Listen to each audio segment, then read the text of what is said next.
Michael Burry is betting $1 billion that Nvidia and the entire AI market are about to collapse. He's the man who called the 2008 crash, the man who sifted through mountains of bond documents and saw the end of the world when everyone else on Wall Street was celebrating. Now, he's back. He's reactivated his Twitter, and his fund's 13F filing shows he's shorting the heart of the AI revolution with massive bets against Nvidia and Palantir. But this time, he is fundamentally wrong. This isn't a bubble. This is a revolution. And here are 5 specific, data-driven reasons why his new big short on AI is going to fail. First, let's be clear and give Burry his due. His thesis is compelling. If you follow his cryptic tweets and public statements, he's painting a very dark, very familiar picture. He sees what he calls a money go-round.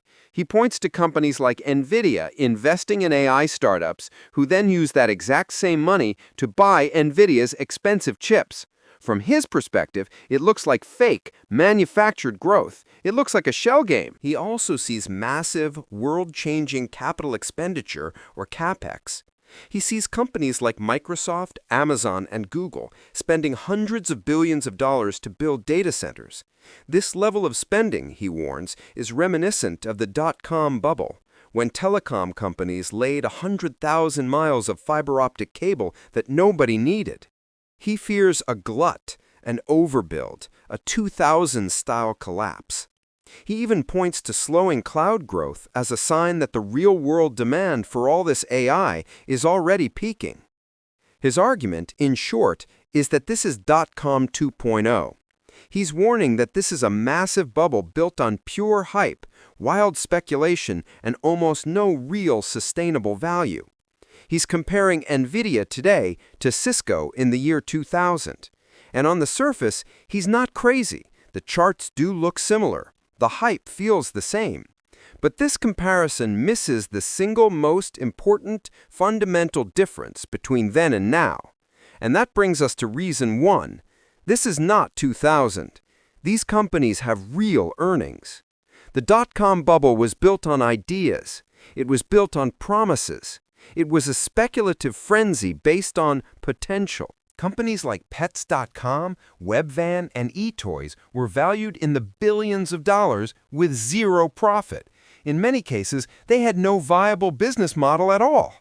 Pets.com, at its peak, was valued at over $300 million while doing only $5 million in revenue, and it was losing money on every single sale. They were valued on eyeballs. They were valued on clicks. They were valued on a narrative. Now, let's look at the data for the AI boom. Let's take Burry's main target, Nvidia. Yes, Nvidia's stock price is up a staggering 1,200% in the last 5 years. That absolutely looks and feels like a bubble. But here is the number Burry's thesis seems to be ignoring. Their profit, their net income, the actual cash they make, is up 2,500% in that same period. Let me repeat that. Their profit is growing faster than their historic parabolic stock price. This is not a company valued on eyeballs. This is a company valued on selling a product, the H100 GPU, that is so revolutionary and so in demand, they literally cannot make them fast enough. This is a product that they sell at an estimated 80 to 90% gross profit margin. Even Fed Chairman Jerome Powell, a man who is allergic to hype, pointed this out. He said, and I quote, "The dot-com companies had no earnings. The AI stocks do." The market isn't speculating on profits that might show up in 10 years. The market is reacting in real time to the most explosive, record-breaking, and tangible profits the tech industry has ever seen. This isn't speculation, it's just math. Reason 2, that money go-round that Michael Burry is so worried about, it's not a shell game, it's just a supply chain. His chart, which implies Nvidia, OpenAI, and Oracle are just passing money back and forth, looks suspicious. It's designed to. It looks like the kind of circular financing that led to the 2008 collapse. But I call it an ecosystem. This is how new industries are built. Let me give you a simple analogy. Ford Motor Company buys billions of dollars of steel from U.S. Steel to build its cars. Then, U.S. Steel buys a fleet of 1,000 Ford F-150s to use at its factories. Is that a bubble? Is that a money go round or a shell game? No, it's a symbiotic supply chain. Now, apply that logic to AI. Nvidia, with its massive cash pile, invests in a promising AI startup. This does two things. It gives them a stake in a future winner, and it creates a new customer for their hardware. This isn't fake growth. This is a brilliant, strategic investment to build the market for its own hardware. Nvidia is building the razors and investing in the companies that will buy the blades. This isn't a sign of weakness. It's a sign of a dominant, integrated business strategy. They aren't just waiting for demand to show up. They are actively creating and funding the demand. This is the DARPA model. This is how the U.S. government funded research that eventually led to the Internet. It's not a new or sinister model. It's how innovation is funded. Reason 3. The massive Capex spending isn't a bubble, it's an arms race. This is one of Burry's strongest points, but he's misreading the cause.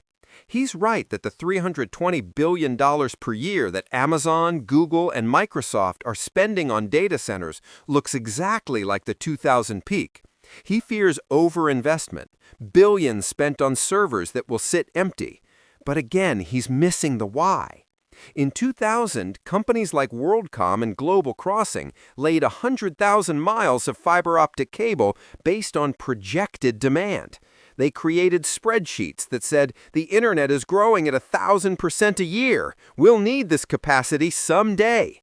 But that demand never showed up. The spreadsheets were wrong. The bubble burst, and that fiber lay dark and unused for a decade. That was a speculative bubble. Today's Capex spending is the complete opposite. The $320 billion being spent is not speculation. It is a desperate, frantic reaction to existing, crushing demand. Amazon, Google, and Microsoft aren't building for demand that might come in 2030. They are building because their current capacity is completely overwhelmed.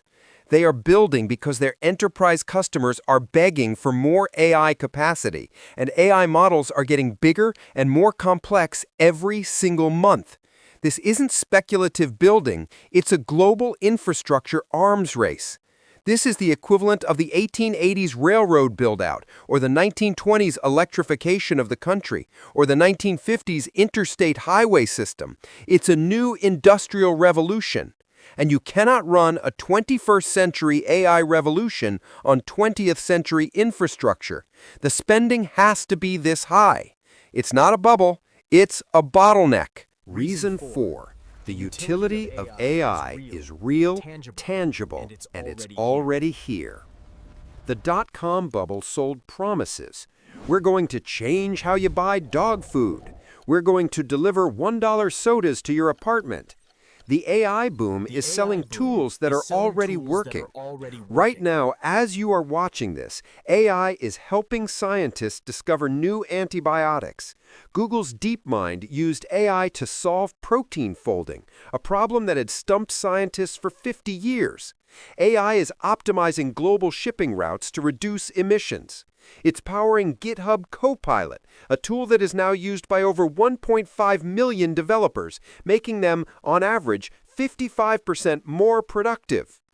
Let's talk about Palantir, the other stock Burry is shorting. He sees it as just another overhyped, no-profit AI company. But he's wrong. Palantir has 742 commercial customers, companies like Airbus, Ferrari, and major hospital systems, who are not AI companies. They are paying Palantir hundreds of millions of dollars to use its platform to manage their complex supply chains and manufacturing lines today. This isn't a future tense technology. This is a right-now productivity boost that is saving companies billions of dollars in real tangible money. The value isn't based on eyeballs. It's based on dollars saved and products created.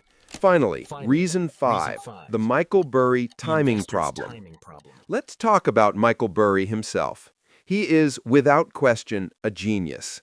His ability to hyper-focus and see patterns no one else can is legendary. But his greatest weakness is well documented. He is chronically early. People love to talk about the 2008 victory. They love the movie The Big Short. They forget the agonizing pain of the journey. Burry made his Big Short in 2005. He then had to fight off investor revolts, terrifying margin calls, and multiple lawsuits for 3 years as the market kept rising and he was losing millions of dollars. His investors called him an idiot. They sued him. He had to lock his fund to prevent them from pulling their money. He nearly lost everything before the bubble finally burst. There's an old, painful saying on Wall Street. The market can remain irrational longer than you can remain solvent. Even if Michael Burry is right that there will be a correction, and there probably will be because nothing goes up in a straight line, shorting the entire technological revolution is like trying to short Amazon in 1999. And yes, if you did that, you looked like a god for about a year. Amazon crashed 90% when the dot-com bubble burst. But if you held that short, you would have been annihilated. Because since that 2001 crash, Amazon is up over 40,000%. Shorting a temporary bubble is smart. Shorting a revolution is a gamble against human progress. So, is Michael Burry wrong? He's not wrong that stocks are expensive. He's not wrong that there is a lot of hype and speculation. But he is fundamentally completely wrong about the premise. He sees a bubble. We see a build-out. He sees hype. We see earnings. He sees a financial asset. We see an infrastructure revolution. Michael Burry's $1 billion bet isn't just against Nvidia or Palantir. It's a bet that this entire technological shift is fake. It's a bet that the productivity gains aren't real. It's a bet that it's all just another shell game. And that just might be the worst bet of his career. But what do you think? Is Michael Burry a genius seeing a crash we're all missing? Or is he about to lose his $1 billion? Let me know in the comments below.